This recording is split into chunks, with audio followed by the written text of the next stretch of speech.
அனைவருக்கும் வணக்கம். நான் உங்கள் தோழி. இன்று நாம் காணும் பதிவு பரிகாரம்.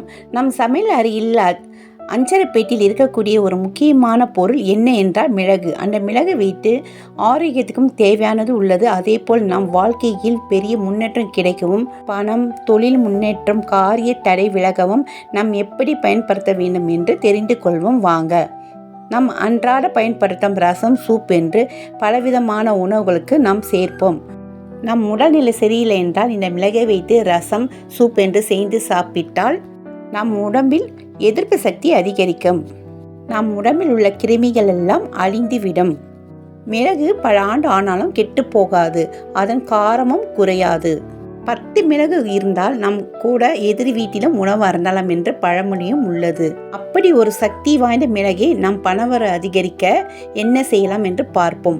வாரத்தில் ஒரு நாள் திங்கட்கிழமை காலையில் குளித்துவிட்டு வலது கையில் 5 மிளகை வைத்து கொண்டு மூடிக்கொண்டு வீட்டின் வெளியே வந்து நம் குலதெய்வம், இஷ்ட தெய்வம் மனதார வேண்டிக் கொண்டு எனக்கு பணம் வரணும், அனைத்து வழிகளிலிருந்தும் எனக்கு பணம் வரணும், அனைத்து சிக்கல்களும் தீரணும், தடைகள் இருக்கக்கூடாது, வரவேண்டிய பணம் அனைத்தும் வரணும் என்று வேண்டிக் கொண்டு வடக்கு பக்கம் ஒன்றும், தெற்கு பக்கம் ஒன்றும், மேற்கு பக்கம் ஒன்றும், கிழக்கு பக்கம் ஒன்றும், மேலே ஒன்றும் தூக்கி போட வேண்டும். இப்படி நாம் செய்வதால் நாம் நினைத்த காரியம் கைகூடும்.